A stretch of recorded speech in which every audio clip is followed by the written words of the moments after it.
Welcome to Quietly Made. I am so glad you have found your way here tonight. This is a space for the curious and the weary, a place where we explore the vast, invisible infrastructures of our world, while giving your mind the permission it needs to simply rest. Before we begin, I invite you to join our community by subscribing and leaving a comment.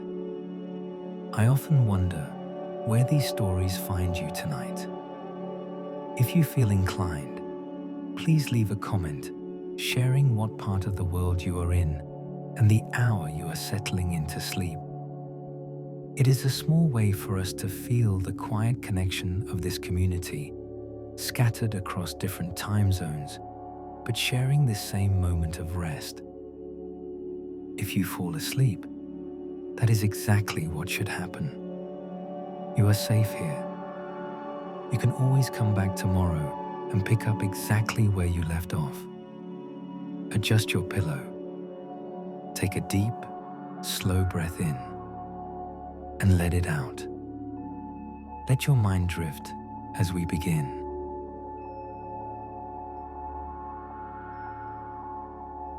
Tonight, we turn our attention to the quiet assembly of satellites and rockets, to the machinery that pierces the sky, to the engineers who calculated thrust ratios in windowless rooms, and to the dreamers who looked up and refused to accept the ceiling of atmosphere as a boundary. This is not a story of sudden triumph. It is a story of incremental pressure, of valves that froze, of fuel that burned too hot, of orbits miscalculated by fractions that sent entire projects spiraling into the void. It is a story written in the language of metallurgy and mathematics, in the hiss of liquid oxygen and the slow burn of hydrazine. We begin not with a launch, but with a question that hung in the air long before any machine left the ground. What would it take to escape? The idea of leaving Earth is older than the machines that made it possible. Long before the first rocket sputtered upward on a column of flame, the notion lived in sketches, in calculations scrawled on paper, in the minds of men who understood that the planet held them down with an invisible hand. Gravity, the constant, inescapable pull. To break free required more than ambition. It required velocity, specifically a speed so immense that the Earth's grip would loosen, then release entirely, roughly 7 miles per second. Not 7 miles per hour, as a car might travel, but 7 miles in the span of a single breath. The mathematics were elegant, the engineering was not. Early attempts at rocketry were crude affairs. Wooden frames, gunpowder packed into cylinders. The Chinese understood the principle centuries ago, that a controlled explosion directed downward could push an object upward. But these were toys compared to what would be needed. To reach the edge of space required fuel that could burn hotter, longer, and with far greater control than black powder ever allowed. The shift came with liquids, not the slow, steady burn of a solid propellant, but the violent marriage of two substances kept separate until the moment of ignition. Liquid oxygen, so cold it boiled at room temperature, paired with kerosene or alcohol. When mixed in a combustion chamber, the reaction was immediate and ferocious. The challenge was not creating the explosion. The challenge was surviving it. Engines had to be built from metals that could withstand temperatures exceeding 2,000 degrees. The fuel had to flow through lines that did not crack under pressure. Pumps had to spin at speeds that would tear apart conventional machinery. And all of this had to happen in a vessel light enough to leave the ground. Weight was the enemy. Every ounce of metal, every bolt, every inch of wiring added to the total mass that the engine had to lift. Engineers became obsessed with thinness. Fuel tanks were made from aluminum so delicate that a strong handshake could dent them. Only when filled with fuel did they gain rigidity, the liquid pressing outward against the walls, holding the structure in place. The early rockets were fragile things. They stood on launch pads like skeletal towers, their skin barely thicker than a soda can. Inside, fuel sloshed. Outside, ice formed on the metal where the supercooled oxygen chilled the air into frost. Technicians moved carefully around them, aware that a spark, a leak, a single miscalculation could turn the entire apparatus into a fireball. And often it did. Failures were frequent. Some rockets lifted a few feet before tipping sideways and exploding. Others rose hundreds of feet, only to disintegrate when a weld failed or a valve stuck. Each failure was documented. Engineers pored over film footage, slowing down the frames to pinpoint the exact moment something went wrong. A flash of light, a puff of vapor, the telltale wobble that preceded catastrophic failure. But each failure also taught them something. They learned that certain alloys handled thermal stress better than others. They learned that fuel lines needed to be double-walled, with coolant flowing through the gap to prevent the outer layer from melting. They learned that even the smallest vibration, if resonant with the structure's natural frequency, could shake a rocket apart in mid-air. Progress was measured in seconds. A rocket that burned for 10 seconds before exploding was considered a success if the previous attempt had only managed 8. The goal was not perfection. The goal was improvement.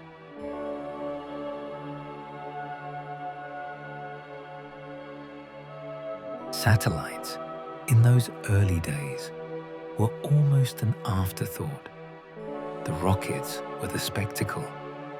The satellites were merely the payload, the excuse for all that fire and noise. Small metal spheres, sometimes no larger than a beach ball, packed with batteries and transmitters. Their purpose was simple: to orbit, to transmit, and to prove that it could be done. Orbit itself is a peculiar state of being. It is not floating, it is falling, constantly. The satellite falls toward Earth, but it is moving sideways so quickly that the planet curves away beneath it. The fall never ends, but neither does the motion.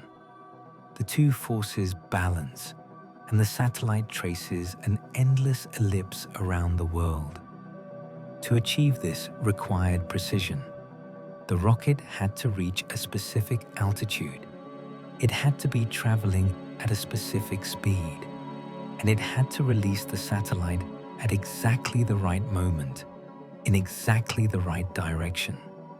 Too slow, and the satellite would spiral back to Earth. Too fast, and it would escape into the void, lost forever. The first successful satellites carried little more than radio beeps, simple pulses transmitted back to Earth, proof that something human-made was circling overhead. Listening stations tracked the signals, plotting the orbit, confirming that the mathematics had held. But even those simple beeps changed everything. They proved that space was not a barrier. It was a medium, a place where things could exist, could function, could serve a purpose. The engineers who designed these early satellites worked within constraints that would seem absurd by modern standards. Power came from batteries, heavy blocks of chemical energy that drained quickly.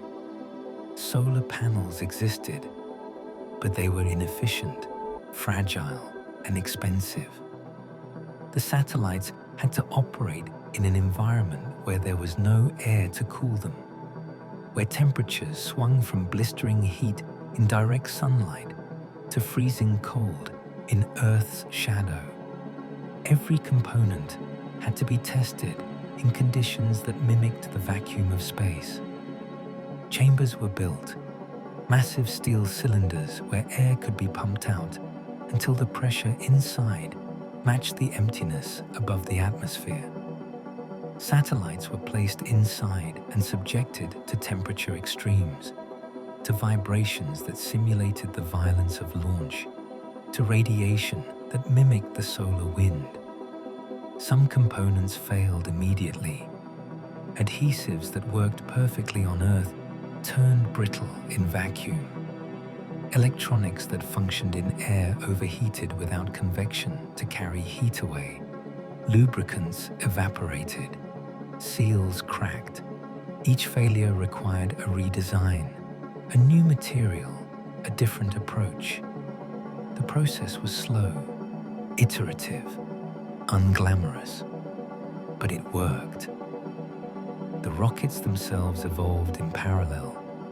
The early designs were single-stage vehicles, essentially one large engine with a fuel tank attached.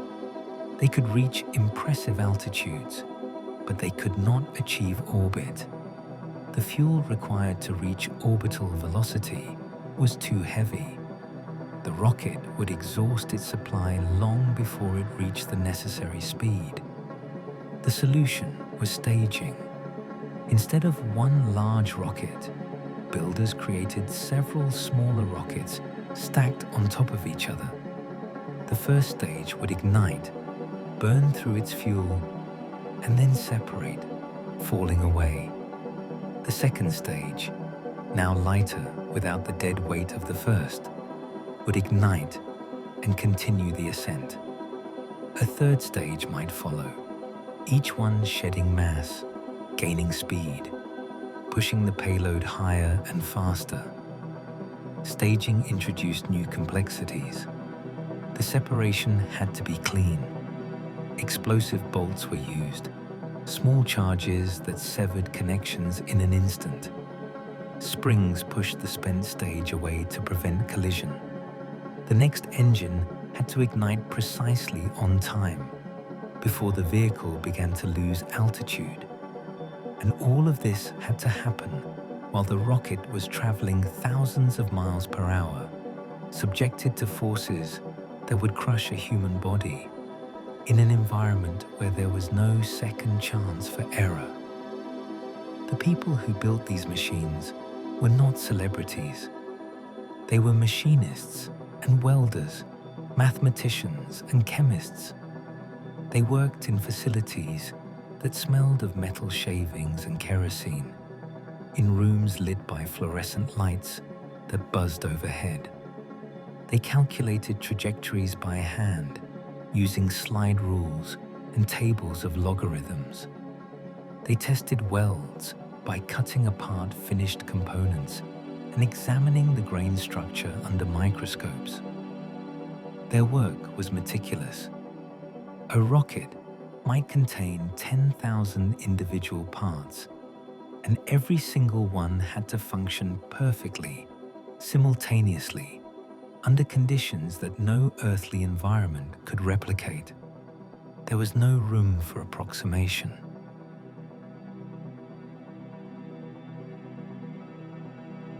The physics of orbital mechanics are beautiful in their simplicity and brutal in their precision. An orbit is defined by 6 parameters: the size of the ellipse, its orientation in space, the angle of its tilt relative to the equator, and the satellite's position along its path at any given moment. Change any one of these values, even slightly, and the orbit changes. To place a satellite in a specific orbit required calculating not just where it needed to go, but how fast it needed to be moving when it got there, and in what direction. A satellite meant to hover over a single point on Earth, for instance, needed to orbit at exactly the same speed the planet rotated. This required a specific altitude, roughly 22,000 miles above the equator. Too low, and it would drift eastward. Too high, and it would lag behind. Achieving this precision required tracking stations scattered across the globe. Radio dishes pointed skyward, listening for the faint signals transmitted by the satellite, measuring the Doppler shift in the frequency to determine velocity. Computers processed the data, comparing observed positions with predicted trajectories, calculating corrections. When a satellite drifted from its intended path, ground controllers transmitted commands. Small thrusters on the satellite would fire, brief pulses of gas that nudged it back into position. Each correction consumed fuel, and fuel was finite. Once the tanks ran dry, the satellite became uncontrollable, doomed to drift until atmospheric drag or gravitational perturbations pulled it from orbit. The lifespan of early satellites was measured in months, sometimes weeks. They were temporary visitors to the void, proof of concept, rather than permanent infrastructure. But they demonstrated what was possible. And possibility, once demonstrated, becomes expectation. Communication satellites changed the world quietly. There was no single moment of transformation, no dramatic unveiling. Instead, there was a gradual realization that voices and images could travel farther than ever before, bouncing off metal reflectors, circling in the darkness above. The principle was straightforward. A signal transmitted from one point on Earth could be aimed upward at a satellite, which would amplify it and send it back down to a different location. The curvature of the planet, which had always limited line-of-sight communication, became irrelevant. A signal could cross oceans, leap continents, connect points that no cable could reach. Early communication satellites were passive. They simply reflected signals like mirrors in the sky.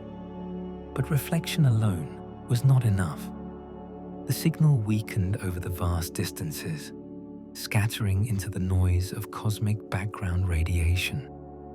Active satellites solved this by including onboard amplifiers. They received a signal, boosted its strength, and retransmitted it. This required power. Solar panels became standard, fragile arrays of silicon cells that converted sunlight into electricity. The panels were mounted on hinges, designed to rotate and track the sun as the satellite orbited.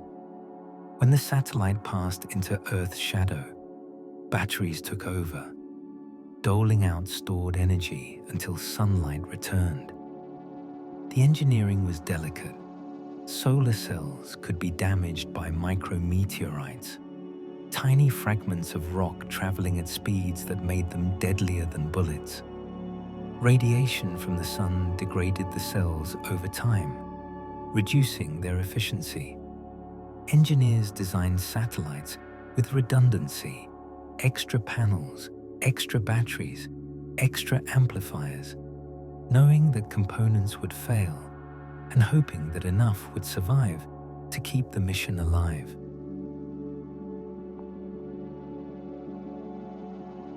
The geometry of satellite coverage became a discipline unto itself.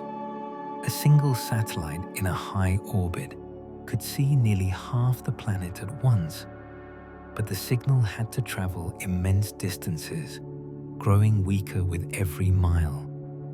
Lower orbits meant stronger signals, but the satellite moved quickly across the sky, visible from any given point for only minutes at a time. The solution was constellations. Not one satellite, but many, arranged in carefully calculated orbits so that at least one was always visible from any location. The mathematics grew complex. Engineers plotted orbital planes, calculated intersection points, modeled the motion of dozens of satellites moving in coordinated patterns. Each satellite in a constellation had to know where it was and where the others were. Onboard sensors measured the Earth's magnetic field, the Sun's position, the angle of starlight. Computers processed this data, updating the satellite's understanding of its own position, adjusting its orientation to keep antennas pointed correctly. When a satellite drifted, the entire constellation shifted slightly. Ground controllers monitored the network constantly, issuing correction commands, redistributing the load when one satellite failed, ensuring that coverage remained unbroken. The infrastructure on the ground expanded in parallel. Tracking stations multiplied, spread across continents, each one a cluster of radio dishes and computer terminals housed in buildings designed to withstand weather and time. Operators worked in shifts, watching screens filled with telemetry data, listening to the encoded whispers transmitted from orbit. These stations were not glamorous. They were functional structures, often located in remote areas where radio interference was minimal. The people who staffed them were technicians and engineers, specialists in radio communication and orbital dynamics. They kept the systems running, updated software, replaced failing equipment, and maintained the link between Earth and the machines circling above. Weather satellites brought a different kind of utility. They carried cameras and sensors, instruments designed to measure temperature, humidity, cloud formation. The images they sent back were grainy at first, low-resolution mosaics of grey and white, but they showed patterns that had never been visible before. Storms became predictable. Meteorologists could watch a hurricane form over the ocean, track its path, estimate its strength. They could see cold fronts moving across continents, watch jet streams shift, observe weather patterns on a scale that no ground-based observation could match. The satellites themselves were simple devices, at least in principle. A camera pointed downward, a transmitter to send the images to Earth, solar panels for power. But simplicity in concept did not mean simplicity in execution.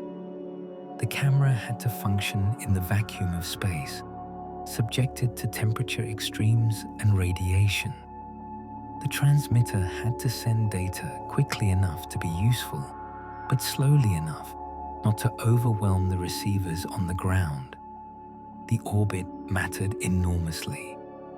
Weather satellites typically flew in polar orbits, passing over the North and South poles on each revolution. This allowed them to scan the entire planet as it rotated beneath them.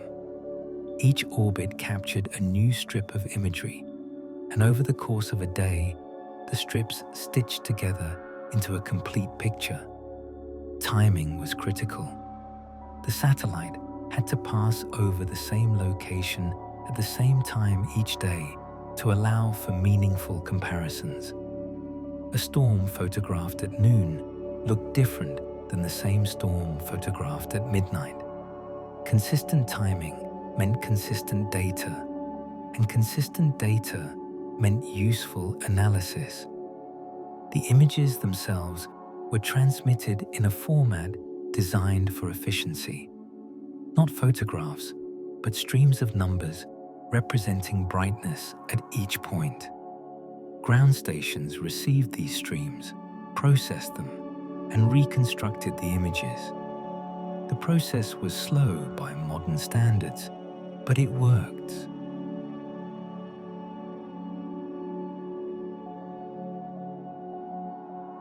Navigation satellites represented a different challenge entirely.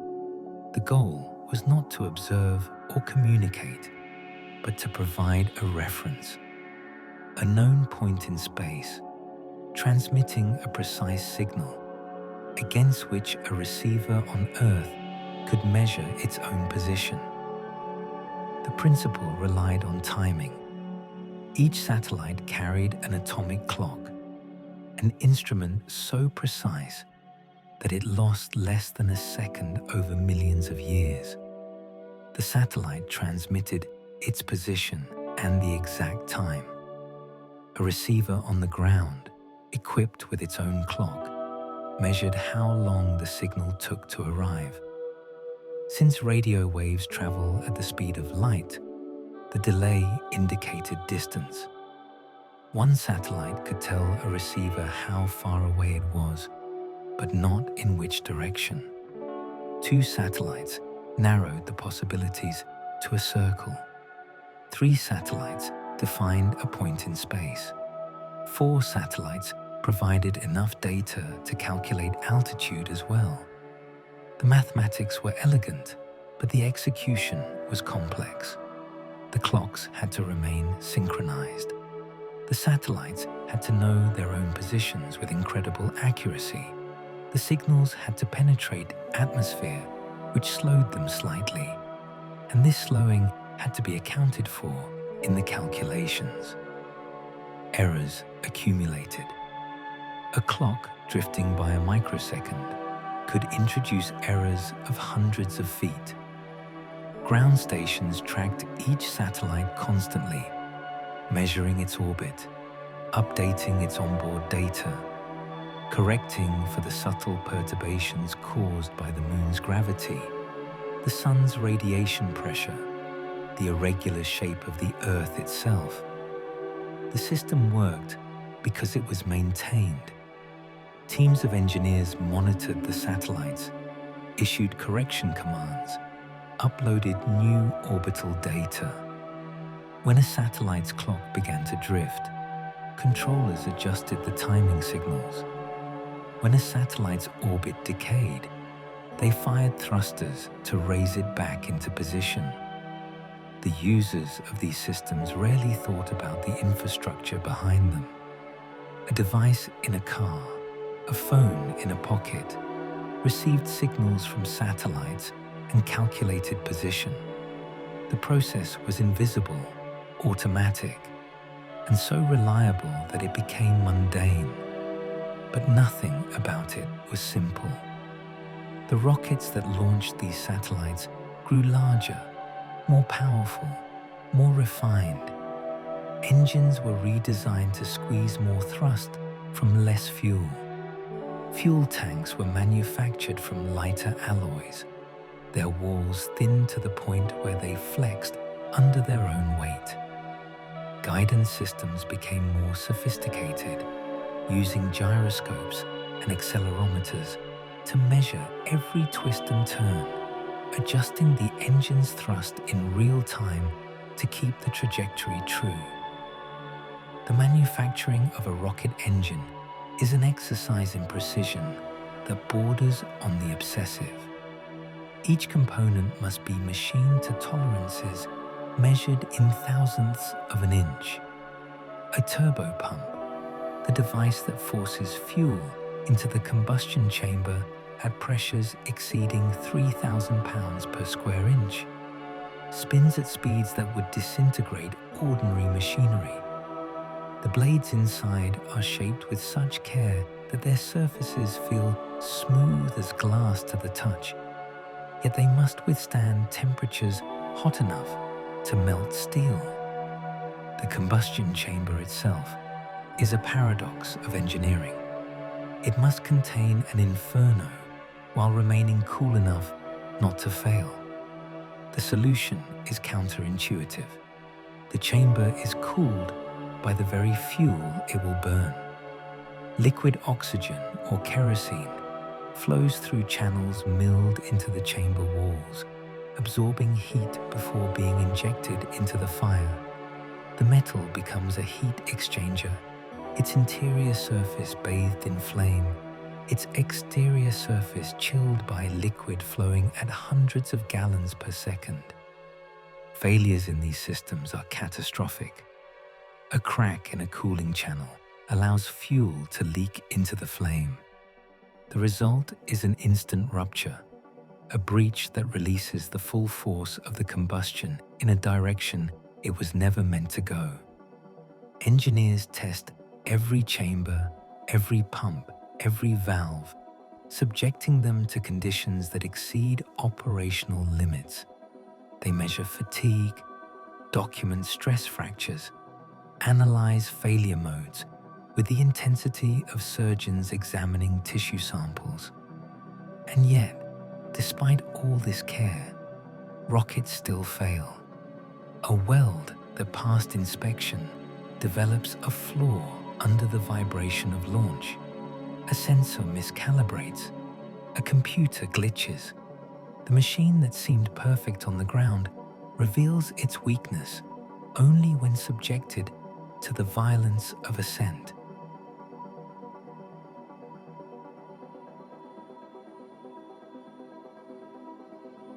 The concept of reusability emerged not from a desire for efficiency, but from economics. Rockets were expensive, extraordinarily so. Each launch consumed a machine that cost tens or hundreds of millions to build, and once it was gone, it was gone. The fuel was cheap by comparison. The metal, the electronics, the labor, these were the true costs. Imagine building an airplane, flying it once, and then discarding it. The absurdity is obvious. Yet this was the model for rocketry. Every launch was a controlled destruction of hardware. The idea of recovering and reusing parts of a rocket had been discussed for decades, but the challenges were immense. A rocket stage, having burned its fuel, was traveling at thousands of miles per hour when it separated.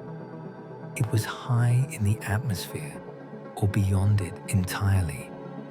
Bringing it back required slowing it down, protecting it from the heat of re-entry, and landing it with enough precision that it could be refurbished and flown again. Early attempts focused on parachutes. A spent stage would deploy a canopy, drifting down to splash into the ocean. Recovery ships would retrieve it, haul it back to shore, and technicians would assess the damage. Saltwater corroded metal. Impact forces bent structures. The refurbishment costs often exceeded the cost of building a new stage. The alternative was to land the stage under its own power. This required fuel, which meant carrying extra weight, which reduced payload capacity. It required engines that could reignite in flight, guidance systems that could navigate during descent, landing legs that could deploy and absorb impact. The engineering was daunting. A rocket ascending is a controlled explosion aimed skyward. A rocket descending must become something else entirely. A precision aircraft, capable of adjusting its trajectory in real time, compensating for wind, for atmospheric density, for the shifting balance of its own mass as fuel burns. The first successful attempts were met with skepticism. Even when a stage landed intact, the question remained: could it be trusted to fly again? Metals stressed by launch might harbor invisible fractures. Engines subjected to the heat of combustion might have degraded in ways that testing could not detect. But the economics were undeniable. If a stage could be reused even once, the cost per launch was halved. If it could fly 10 times, the savings multiplied. And so the work continued, refining the process, improving reliability, building confidence through repetition. Satellites, meanwhile, evolved from simple transmitters into complex platforms. The early models were passive, waiting for commands from Earth.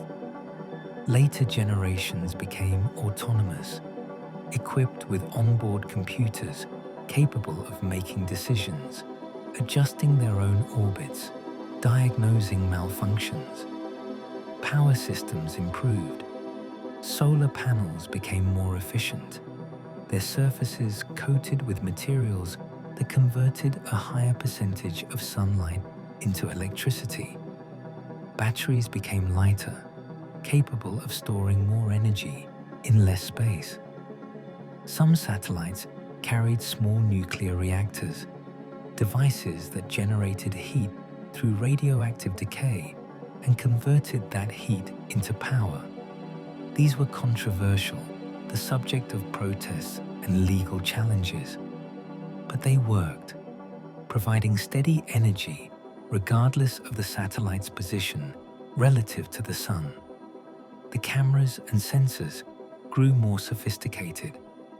Resolution increased. A satellite that once saw only large-scale patterns could now distinguish individual buildings, roads, fields. Infrared sensors allowed imaging at night, detecting heat signatures invisible to optical cameras. Radar systems penetrated clouds, mapping terrain regardless of weather. The data these satellites collected became a resource in itself. Governments used it for military purposes, tracking troop movements, monitoring missile tests, verifying arms control agreements. Scientists used it to study climate, to map deforestation, to track ice melt in polar regions. Companies used it to plan infrastructure, to optimize agriculture, to assess damage after natural disasters. The sheer volume of data grew beyond what human analysts could process. Computers took over, running algorithms that identified patterns, flagged anomalies, predicted trends. The satellites became nodes in a vast information network, constantly observing, constantly transmitting, feeding an ever-growing archive of images and measurements.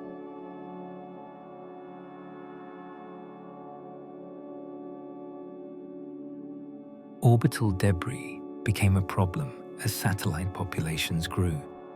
Every launch left behind fragments, pieces of insulation, flecks of paint, spent rocket stages. These objects remained in orbit, traveling at speeds where even a paint chip carried the kinetic energy of a bullet.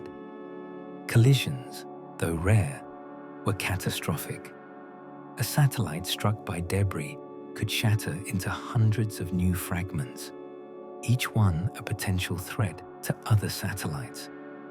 The effect was cumulative. More satellites meant more debris. More debris increased the likelihood of collisions. More collisions created more debris. Engineers began designing satellites with end-of-life plans. When a satellite reached the end of its useful life, it would fire thrusters one last time, pushing itself into a lower orbit where atmospheric drag would pull it down to burn up on re-entry.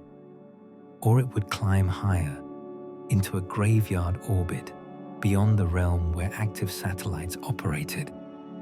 But not every satellite could be commanded.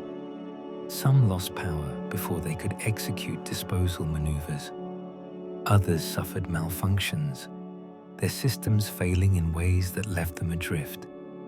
These became permanent fixtures, dead hulks circling Earth, invisible threats to everything that followed. tracking debris became a discipline. Radar installations scanned the sky constantly, cataloging objects, predicting their paths. When a piece of debris drifted too close to an active satellite, controllers issued commands, firing thrusters to move the satellite out of harm's way. These maneuvers consumed fuel, shortening the satellite's operational life. But the alternative was unacceptable. Some proposed solutions bordered on science fiction. Giant nets to capture debris, lasers to nudge fragments into lower orbits, spacecraft equipped with harpoons or magnets, designed to rendezvous with dead satellites and drag them from the sky. A few of these concepts were tested on a small scale with mixed results. The challenge was not technical feasibility, but economics. Cleaning up space was expensive, and the benefits were diffuse, shared by all operators, but paid for by none. The military applications of satellites were immediate and obvious. Reconnaissance satellites circled over contested regions, their cameras capturing images that revealed troop positions, weapons deployments, construction projects. The intelligence they provided was invaluable, allowing nations to monitor adversaries without the risk of sending human spies into hostile territory. But these satellites also introduced new vulnerabilities. A nation dependent on satellites for communication or navigation became vulnerable to attacks on those satellites. Anti-satellite weapons were developed, tested, demonstrated. Missiles designed to reach orbit, to intercept and destroy satellites with kinetic impact or explosive charges. The first test of such a weapon generated thousands of pieces of debris, a cloud of fragments that spread along the satellite's former orbit, endangering everything in their path. The test was condemned, but it proved a point. Satellites could be destroyed, and the consequences would affect everyone. This led to an uneasy equilibrium. Nations refrained from attacking satellites not out of altruism, but from mutual vulnerability. Everyone depended on satellites. Everyone had the capability to destroy them. An attack on one nation's satellites would invite retaliation, and the resulting debris field would harm all parties. The logic was similar to nuclear deterrence, but the stakes were different. A war fought in space would leave the orbital environment so polluted with debris that it might become unusable for decades. This outcome, known as the Kessler syndrome, was a nightmare scenario, a cascade of collisions that rendered entire orbital regions impassable. So the satellites remained, their cameras pointed downward, their sensors measuring, their transmitters broadcasting, and the nations that built them watched each other, wary, calculating, bound by the fragile understanding that destruction, if it came, would be mutual.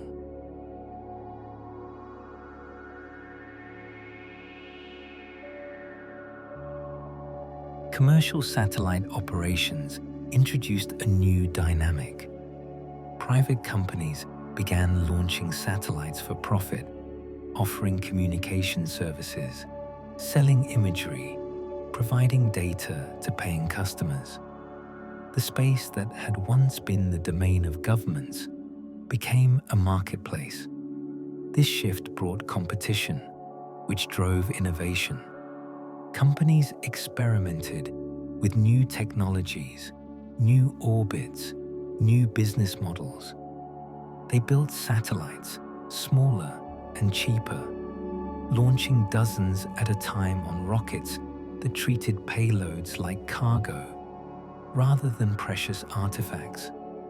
They developed ground stations that were portable, automated, capable of tracking satellites without human intervention. The regulatory landscape struggled to keep pace. Who owned a particular orbit? What rules governed interference between satellites? How should debris be managed, and who should pay for it? International agreements existed, but they were written for an era when launches were rare and satellites were few. The new reality, with hundreds of satellites launched each year, required new frameworks, new treaties, new enforcement mechanisms. The companies themselves varied widely in their approaches. Some prioritized reliability, building satellites designed to last a decade or more, expensive but robust. Others favored rapid deployment, launching satellites with shorter lifespans, replacing them as they failed, betting that volume would compensate for individual fragility. Investors watched these strategies, calculating returns, assessing risks. The market for satellite services was growing, but it was also crowded. Profit margins were thin. A company that could reduce launch costs, extend satellite lifespans, or increase data throughput had an advantage. But advantages were temporary. Competitors adapted, innovated, undercut. The result was a kind of Darwinian selection, where only the most efficient operators survived. Satellites became commodities, their capabilities standardized, their costs driven down by competition. What had once been a technological marvel became a utility, as mundane as electricity or water. Interplanetary missions represented a different category of challenge. Satellites orbiting Earth operated in a relatively benign environment, close enough for frequent contact, warm enough for electronics to function without exotic heating systems. Satellites sent to other planets faced months or years of travel through a void where sunlight weakened with distance and communication delays stretched into minutes. The distances were staggering. Mars, at its closest approach to Earth, was still tens of millions of miles away. A radio signal traveling at the speed of light took over 10 minutes to make the trip. This meant that real-time control was impossible. Commands had to be sent, and then engineers had to wait, hoping that the satellite received them, executed them correctly, and transmitted confirmation back. Failures on interplanetary missions were often final. There was no possibility of repair, no way to send a technician to replace a faulty component. If a solar panel failed to deploy, if a thruster misfired, if a computer glitched, the mission could be lost entirely. Engineers compensated with redundancy. Critical systems were duplicated, sometimes triplicated. The satellite carried backup computers, backup transmitters, backup power sources. Software was designed to detect failures and switch to alternate systems automatically.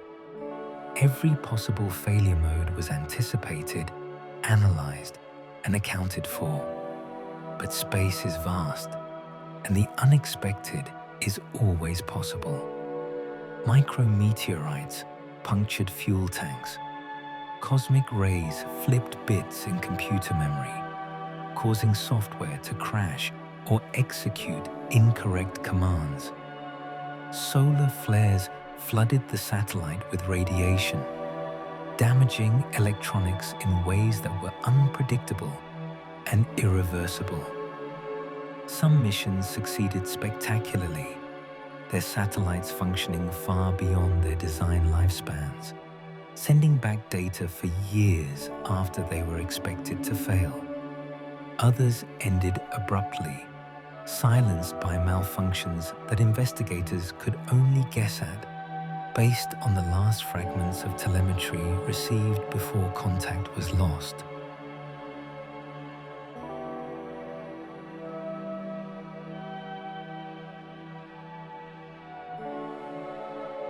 The design philosophy for interplanetary satellites diverged sharply from those intended for Earth orbit. Weight mattered even more when the destination was distant. Every ounce of payload reduced the amount of fuel available, and fuel was the currency of distance. Engineers obsessed over mass budgets, shaving grams from components, selecting materials for their strength-to-weight ratios, eliminating anything that wasn't absolutely essential. Power became a critical constraint. Near Earth, solar panels could rely on steady, intense sunlight. But as a satellite traveled outward, the sun's light dimmed. At Mars, solar intensity was less than half what it was at Earth. At Jupiter, it was 25 times weaker. Solar panels had to be larger, more efficient, or supplemented with other power sources. Some missions carried radioisotope thermoelectric generators, compact devices that converted the heat from radioactive decay into electricity. These were reliable, unaffected by distance from the sun, capable of operating for decades, but they were also controversial, their use restricted by concerns about contamination in the event of a launch failure. The generators themselves were marvels of engineering. Plutonium pellets, encased in multiple layers of protective material, generated heat through natural decay. Thermocouples surrounding the pellets converted that heat into electrical current. The process was inefficient. Most of the heat was wasted, but it was dependable. No moving parts, no fuel to exhaust, just a slow, steady output of power that diminished gradually over the years as the plutonium decayed. Thermal management on interplanetary satellites was a delicate balance. In the cold of deep space, electronics could freeze. In direct sunlight, they could overheat. The satellite had to regulate its own temperature, using heaters to warm critical components and radiators to shed excess heat. Some satellites spun slowly, a technique that distributed heat evenly across their surfaces. Others used louvers, mechanical shutters that opened or closed to expose or cover radiator panels. The systems had to function autonomously, without intervention from Earth, adjusting to changing conditions as the satellite's distance from the sun varied. Communication across interplanetary distances required specialized equipment.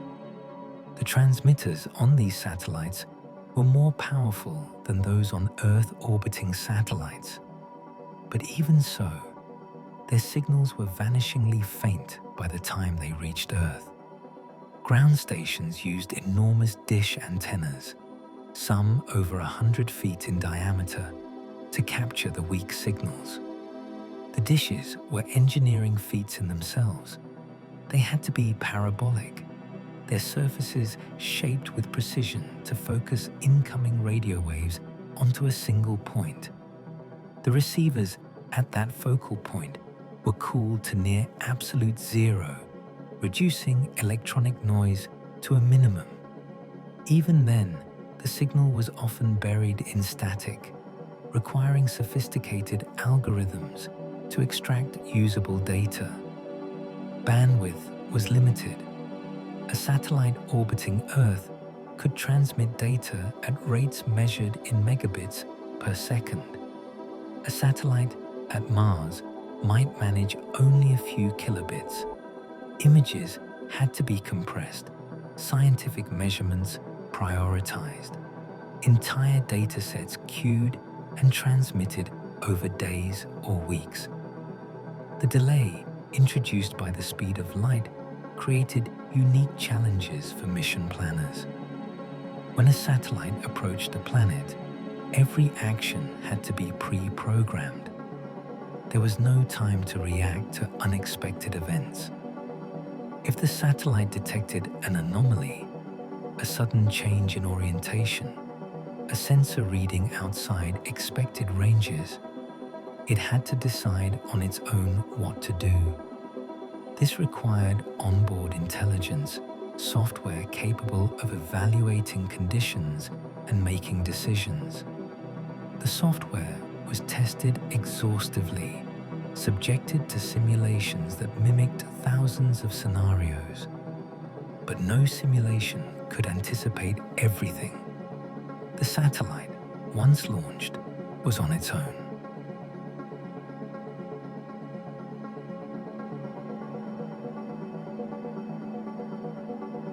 The orbits around other planets followed the same physics as those around Earth. But the details mattered. Each planet had a different mass, a different gravitational pull. Some had moons that perturbed orbits in complex ways.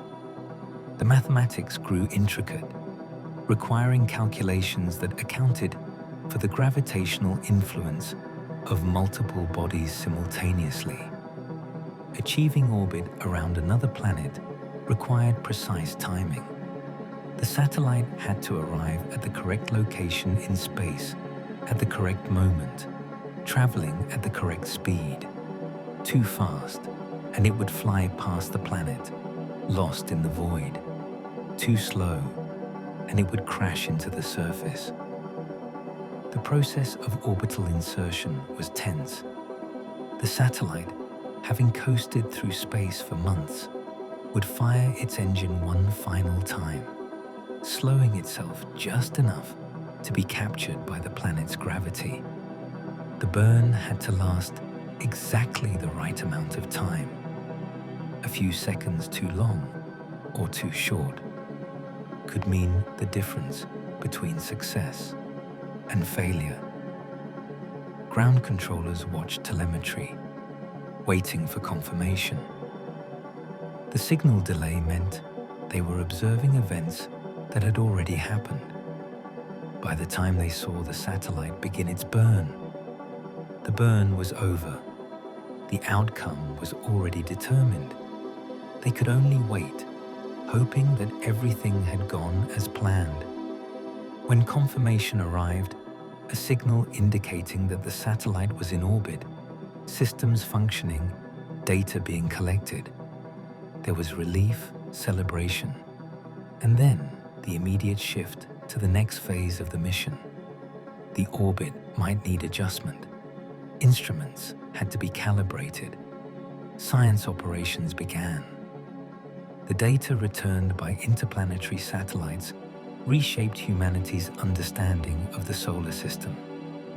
Images of distant moons revealed surfaces scarred by impacts, split by tectonic forces, covered in ice or dust.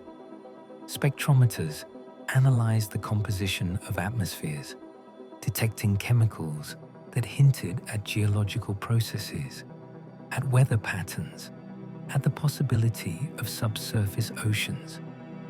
Each discovery raised new questions. A moon with a smooth surface suggested recent geological activity. An atmosphere with unexpected ratios of gases hinted at processes not yet understood. Magnetic field measurements revealed clues about planetary interiors, about the presence or absence of molten cores. Scientists studied the data with intensity, publishing papers, debating interpretations. proposing new missions to investigate further. The satellites became tools of inquiry, their instruments designed to answer specific questions, but often uncovering mysteries instead. Some missions targeted specific phenomena. A satellite might be sent to study a planet's rings, to measure the density of particles, to determine their composition. Another might focus on atmospheric dynamics, tracking storms, measuring wind speeds, analyzing cloud formation. The missions were expensive, requiring years of planning, teams of specialists, budgets in the hundreds of millions. Funding was competitive. Proposals were evaluated, compared, ranked. Only a fraction of suggested missions were approved. Those that were had to justify their costs, demonstrating scientific value, technical feasibility, and alignment with broader research goals.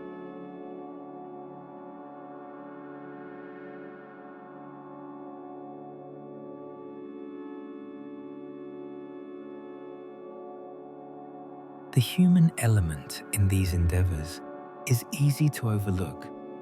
Behind every satellite, every rocket, every mission were people, engineers who spent years designing a single component, technicians who assembled parts in clean rooms, wearing gloves and masks to prevent contamination, scientists who waited decades for a mission to reach its destination, their careers built around data they had not yet seen. These people worked in teams, often scattered across institutions, across countries. They communicated through meetings, reports, endless emails. They argued over design choices, over priorities, over budgets. They celebrated milestones and mourned failures. They retired, and new people took their places, inheriting projects that had been underway before they were born.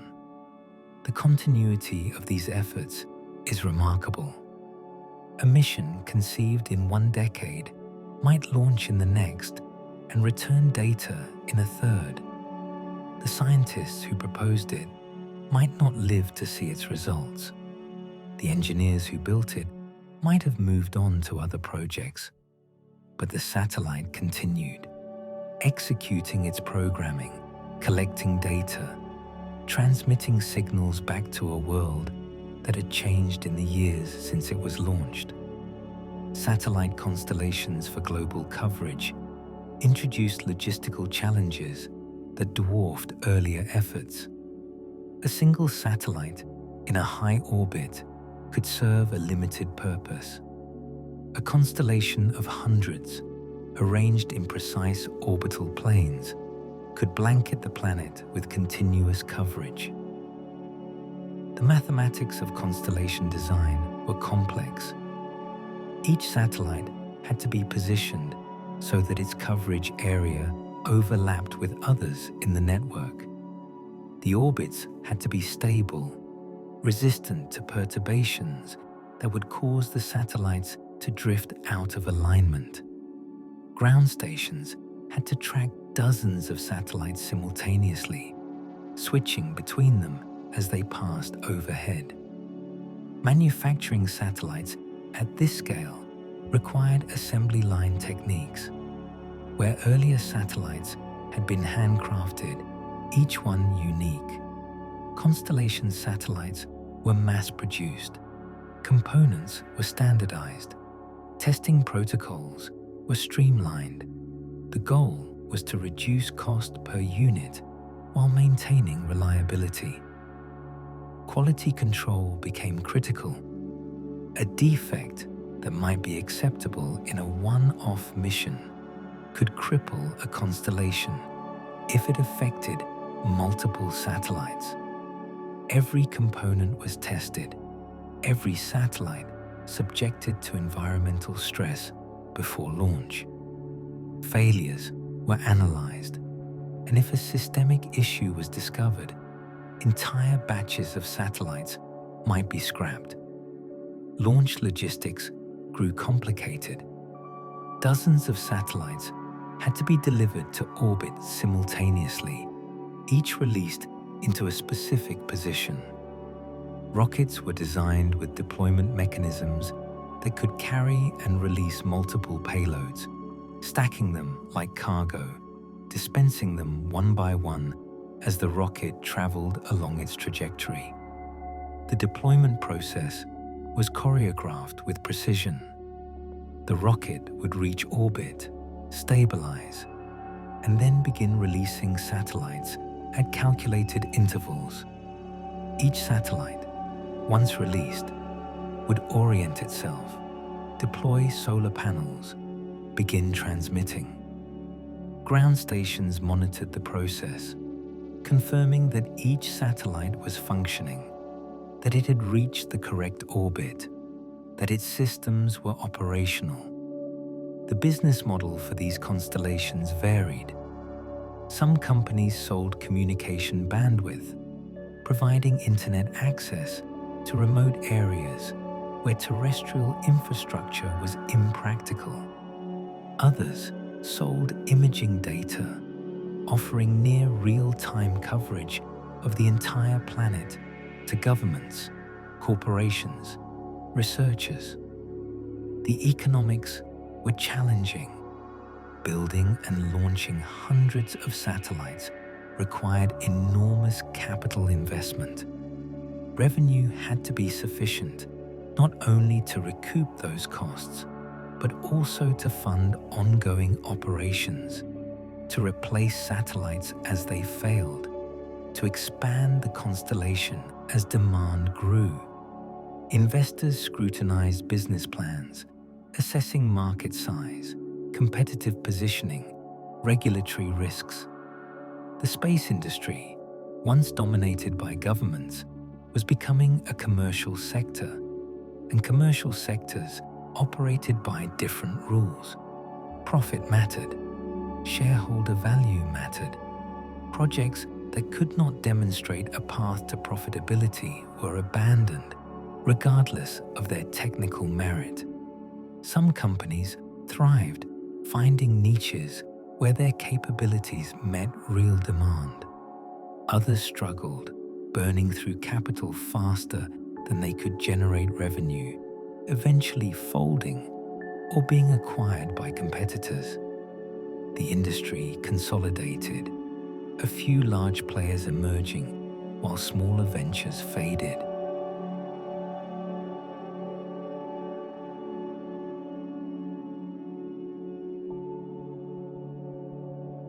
The role of governments shifted, but did not disappear. Regulatory agencies established rules for satellite operations, for frequency allocations, for orbital debris mitigation. They issued licenses, monitored compliance, imposed penalties for violations. Military and intelligence agencies remained major customers, purchasing satellite imagery, communication bandwidth, navigation data. They also operated their own satellites, classified missions whose purposes were not publicly disclosed. These satellites launched on rockets that followed unusual trajectories, into orbits that avoided known tracking stations, with capabilities that were the subject of speculation and rumor. Scientific agencies continued to fund missions, particularly those aimed at research rather than commerce. Satellites that studied Earth's climate, that monitored ocean currents, that measured atmospheric composition. These provided data with broad societal value, but limited profit potential. Governments justified their funding on public interest grounds, arguing that the knowledge gained benefited everyone. International cooperation on satellite projects was common, but complicated.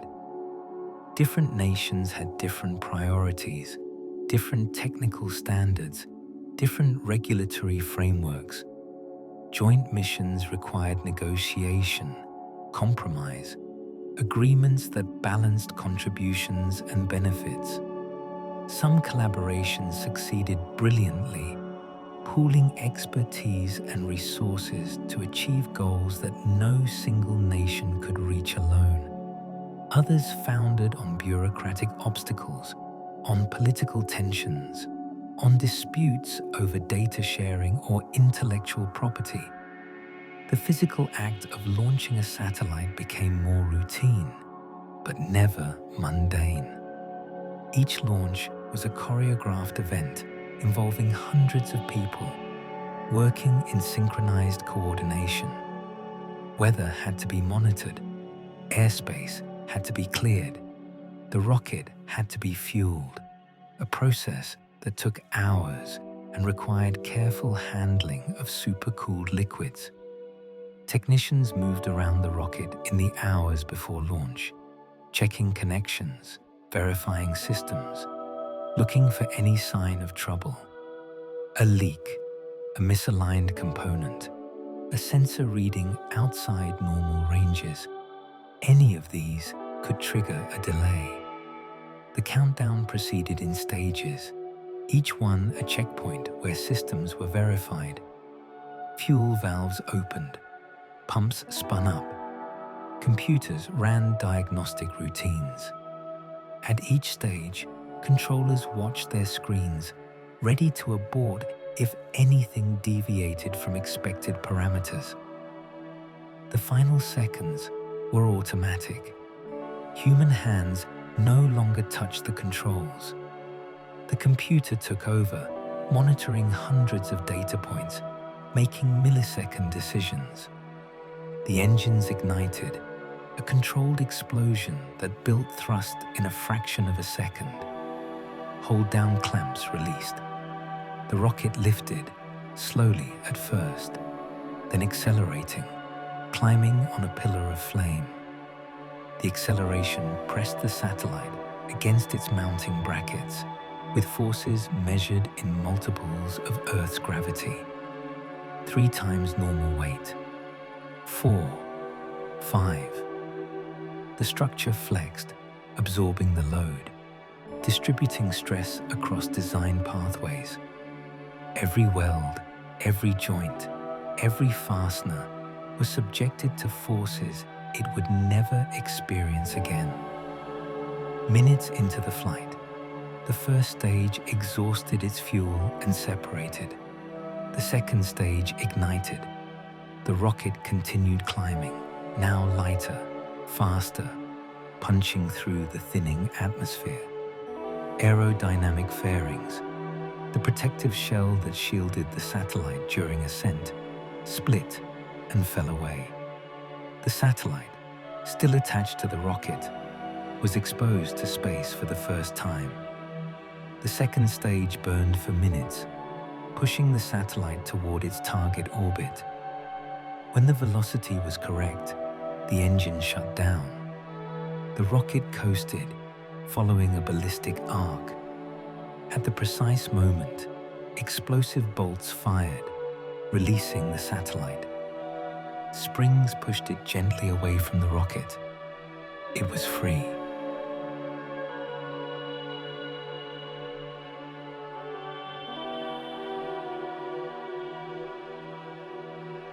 The satellite's first hours in orbit were critical. Solar panels had to deploy. Antennas had to unfold. Onboard systems had to boot up, run diagnostics, establish contact with ground stations. Engineers waited for the signal, the first confirmation that the satellite had survived the violence of launch. When the signal arrived, they checked telemetry, battery voltage, solar panel current, temperature readings, orientation. Every parameter was compared against expected values. Anomalies were flagged, investigated, resolved, or accepted. If all was well, the satellite began its commissioning phase. Instruments were powered on one by one. Calibrations were performed. The satellite's position was measured precisely, its orbit calculated, adjustments planned. Thrusters were test-fired. Communication protocols were verified. This phase could last weeks. It was a time of discovery, of learning how the satellite behaved in its actual environment rather than in simulations. Some surprises were minor. A sensor reading slightly different than expected. A thermal gradient that required adjusting heater schedules. Others were more serious. A solar panel generating less power than designed. A thruster that underperformed. Engineers adapted. If a problem could be solved with software, they uploaded new code. If it required a workaround, they developed procedures. Some issues had no solution. The mission continued with reduced capability, accepting limitations that could not be changed. The lifespan of a satellite was determined by many factors. Fuel for thrusters was finite. Batteries degraded. Solar panels lost efficiency as irradiation damaged their cells. Mechanical systems wore out. Electronics failed. Some satellites exceeded their design life by years, functioning long after they were expected to stop. Others failed prematurely, victims of manufacturing defects or unexpected conditions. Predicting lifespan was an inexact science, informed by engineering models and testing, but ultimately validated only by actual performance. When a satellite reached the end of its operational life, operators faced a decision. If fuel remained, the satellite could be moved to a graveyard orbit, out of the way of active satellites.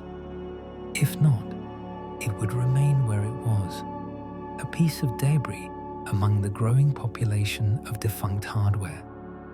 Some operators chose to leave satellites in orbit, betting that they would eventually re-enter the atmosphere and burn up.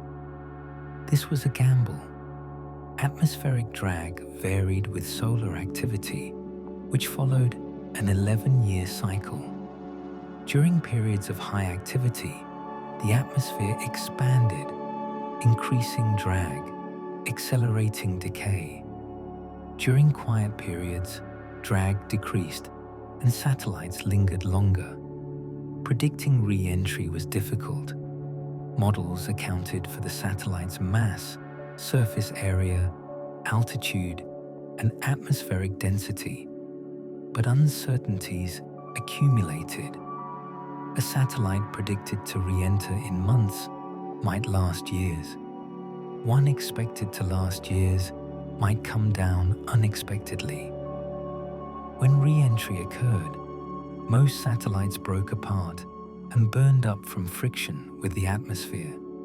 But some pieces survived, particularly those made from materials with high melting points. These fragments fell to Earth, landing unpredictably. Most struck oceans or uninhabited areas. Some did not. The question of sustainability in space became urgent as satellite populations grew. Every launch added to the total mass in orbit. Every satellite that failed added to the debris population. At some point, the risk of collisions would make certain orbits unusable. The concept of orbital carrying capacity emerged. The idea that there was a limit to how many objects could safely occupy a given region of space. Exceed that limit, and collisions would become frequent, each one generating more debris, accelerating a cascade that could render entire orbital shells hazardous. Industry groups, regulatory agencies, and international bodies discussed solutions. Proposals ranged from mandatory end-of-life disposal to active debris removal, from restricted orbital zones to financial incentives for responsible behavior. Implementation was slow. The satellite industry was competitive, and additional costs were unwelcome. Operators argued over who should bear the burden, who was responsible for debris already in orbit, who should pay for cleanup. Meanwhile, the launches continued. Companies raced to deploy constellations to capture market share, to establish dominance before competitors could catch up. The long-term sustainability of the orbital environment was acknowledged as important, but immediate business pressures often took precedence.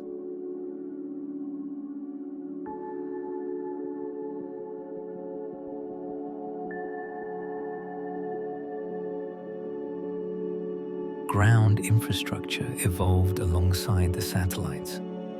Early ground stations were monolithic facilities, single large antennas capable of tracking one satellite at a time. Later systems were distributed networks, smaller antennas scattered across continents, each one capable of communicating with multiple satellites. The antennas themselves improved.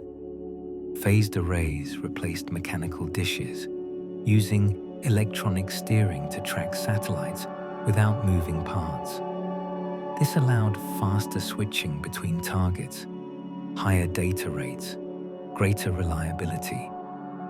The arrays were solid state, no motors to fail, no gears to wear out. Data processing moved from centralized facilities to distributed cloud systems. Telemetry from satellites was routed through networks, processed by servers located wherever computing capacity was available. The physical location of ground stations became less important. What mattered was connectivity, the ability to transfer data quickly and reliably. Security became a concern. Satellites communicated using radio signals, which could be intercepted. Encryption was standard, but encryption could be broken given enough time and computing power. Operators worried about adversaries listening to transmissions, about commands being spoofed, about satellites being hijacked. Defenses were implemented. Commands required authentication. Transmissions were encrypted with algorithms designed to resist attack. Anomalies in satellite behavior triggered alerts.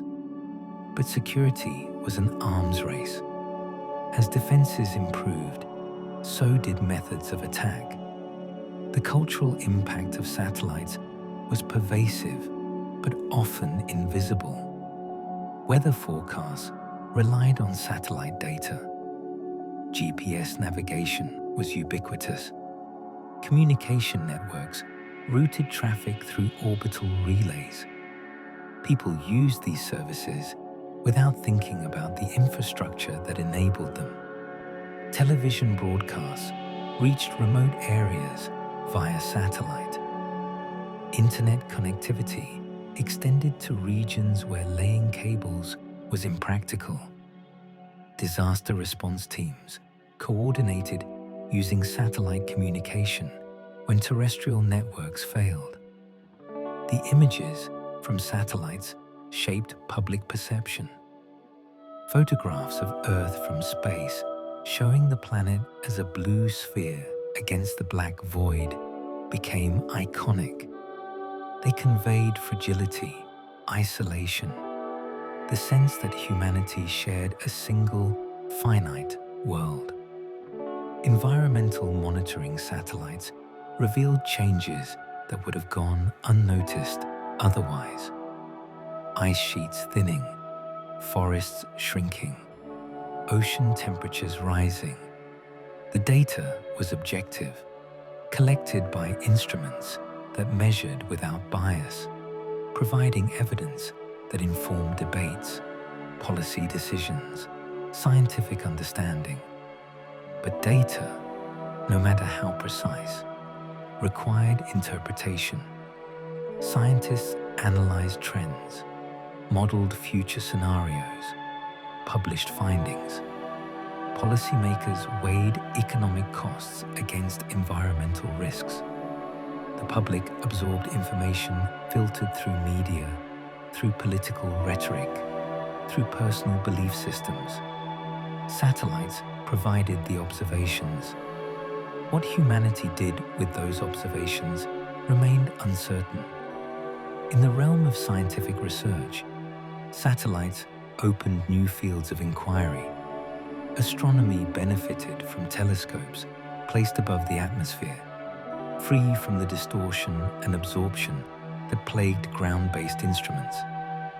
These space telescopes captured wavelengths invisible from Earth's surface: ultraviolet, X-rays, infrared, revealing phenomena that had been hidden.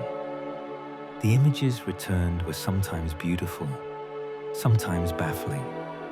Nebulae glowing with colors unseen by human eyes. Galaxies colliding across billions of years.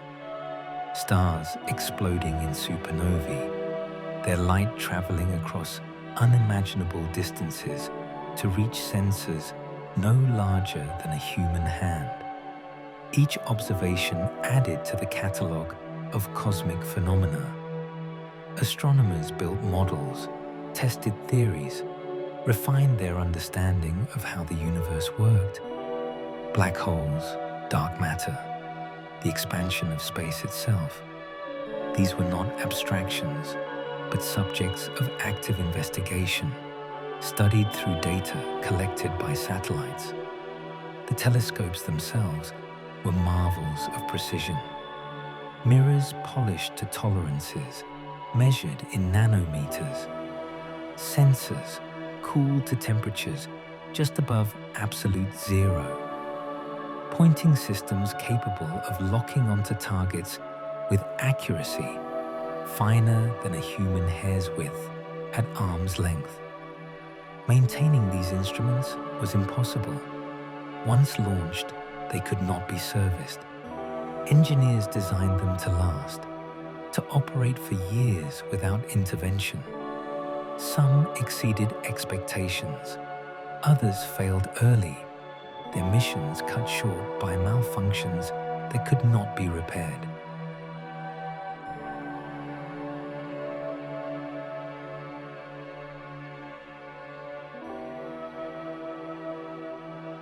Planetary science satellites transformed understanding of the solar system's bodies. Moons, once thought to be inert rocks, revealed themselves as dynamic worlds. Volcanoes erupted on moons orbiting distant planets. Oceans of liquid water existed beneath ice shells. Atmospheres thicker than Earth's shrouded surfaces no human eye had ever seen. Each discovery prompted questions. How did these moons form? What processes sustained their activity? Could life exist in subsurface oceans, sheltered from radiation, warmed by tidal heating? Missions were proposed to investigate. Sample return missions, designed to land on a moon, collect material, and bring it back to Earth for analysis. Orbiters equipped with ground-penetrating radar, capable of mapping subsurface structures. Landers with drills, designed to bore through ice and sample the water beneath. These missions pushed the boundaries of engineering. Landing on a moon with a thick atmosphere required parachutes, heat shields, descent engines. Landing on a moon with no atmosphere required precision rocketry, autonomous navigation, hazard avoidance systems that could identify and avoid boulders or cliffs. The stakes were high. A single mission might cost billions. Years of planning and construction distilled into a few minutes of operation.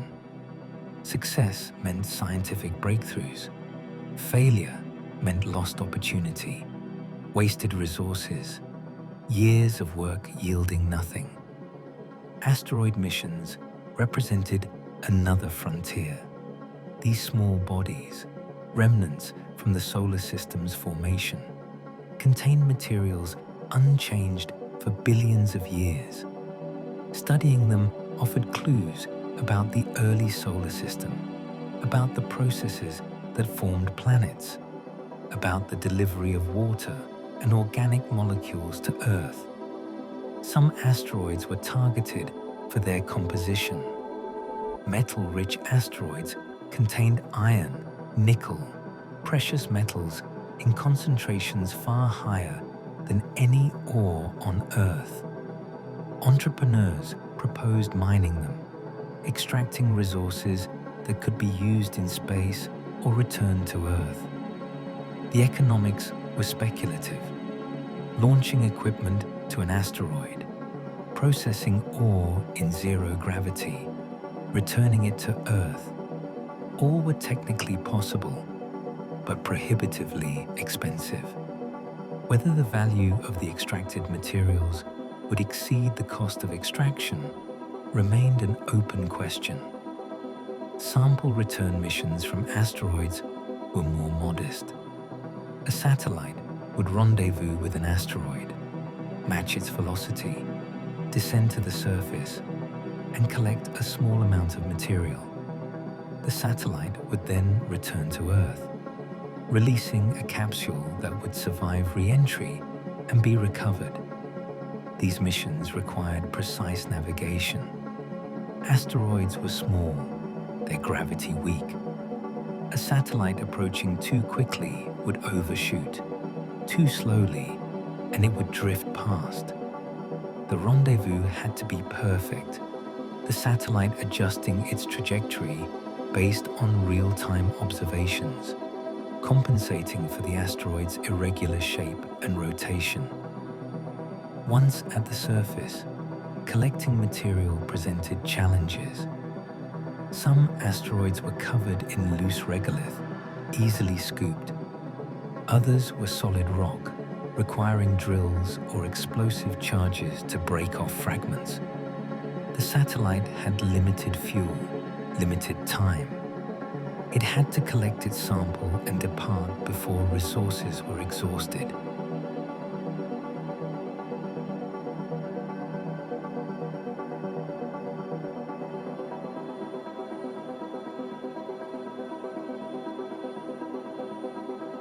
The engineering required for these missions was humbling in its complexity.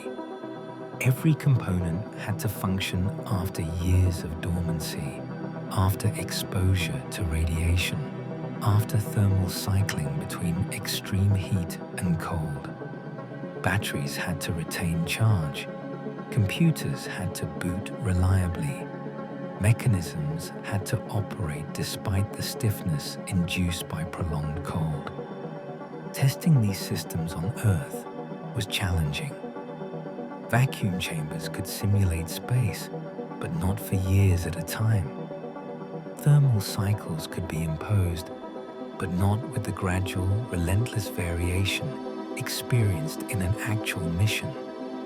Engineers relied on models, on accelerated testing, on materials known to be stable, but uncertainty always remained. When a mission succeeded, the relief was profound. When it failed, the investigations were exhaustive. Every piece of telemetry was analyzed, every decision questioned. Failure reviews were conducted with the goal of understanding what went wrong and preventing it from happening again. But space is unforgiving. Some failures defied explanation. A satellite might simply stop transmitting, its silence the only evidence of its fate. Speculation would follow. A micrometeorite strike, a cosmic ray hitting a critical component, a software glitch triggered by conditions no one anticipated. But without data, certainty was impossible.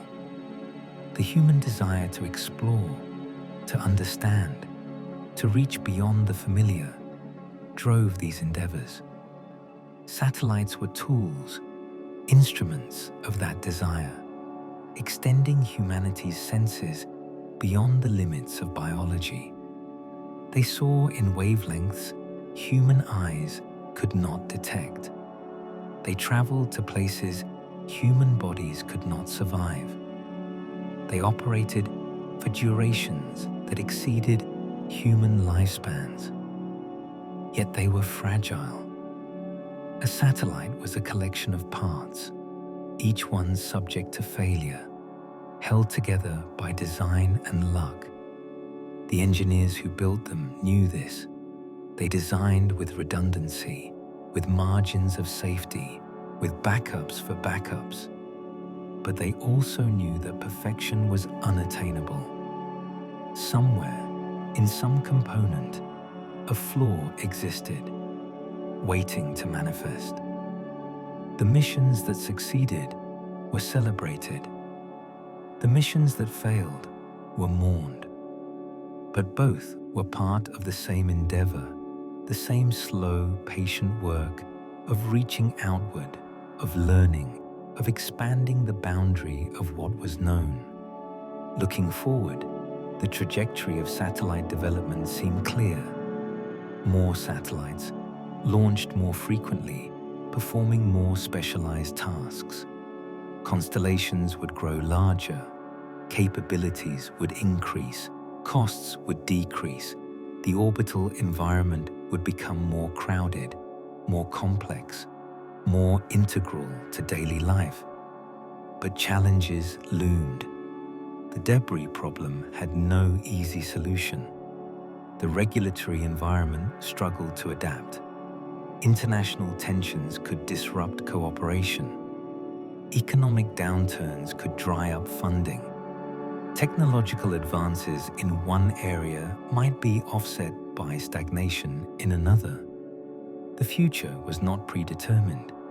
It would be shaped by decisions made in boardrooms and legislatures, in laboratories and factories, by engineers choosing materials, by scientists proposing missions, by investors calculating returns. Satellites would continue to orbit, transmitting their signals, collecting their data. They would fail eventually and be replaced. The cycle would continue, driven by need, by curiosity, by the recognition that the view from above, the perspective gained by stepping outside the immediate, was valuable.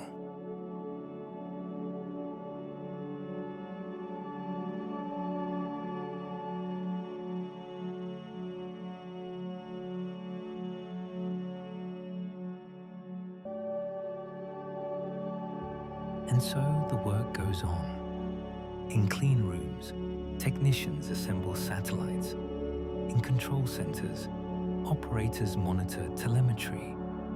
In universities, students learn the physics of orbital mechanics, the principles of radio communication, the mathematics of trajectory optimization. The machines they build, the missions they plan, the data they collect, these are contributions to a larger endeavor, not the conquest of space, for space cannot be conquered, but the gradual, careful, often frustrating process of understanding it, of using it, of integrating it into the fabric of human civilization.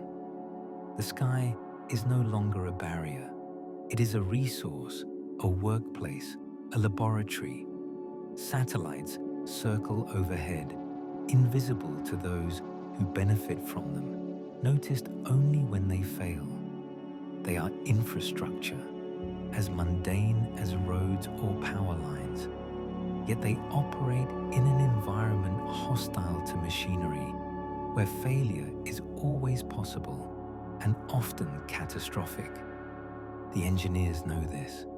They build anyway, testing, refining, pushing the boundaries of what is reliable. The scientists know this. They propose missions anyway, seeking answers to questions that may take decades to resolve. The operators know this. They launch anyway, accepting the risks, trusting in the machines they have built. This is the story of satellites and rockets. Not a story of heroes or villains, not a narrative of triumph over adversity, but a chronicle of patient, incremental work, of systems built and tested, of missions planned and executed, of data collected and analyzed. It is a story without an ending, because the work is not finished. It may never be finished. There will always be another orbit to calculate, another satellite to build, another question to investigate. And as long as there are those willing to do the work, the machines will continue to fly. They will circle the Earth, travel to distant planets, observe the cosmos.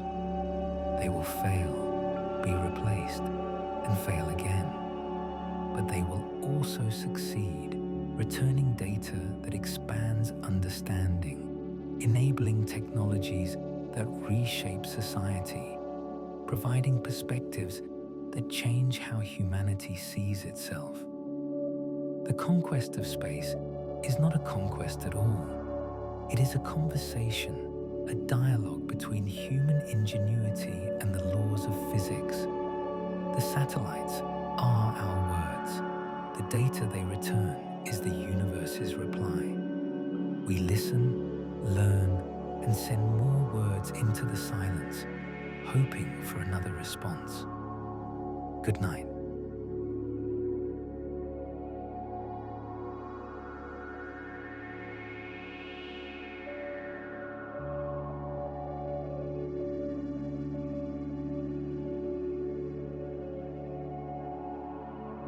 And so, the narrative of this assembly comes to its quiet conclusion. Whether you are still awake, or whether you have already drifted into a deep and peaceful sleep, know that you are exactly where you need to be.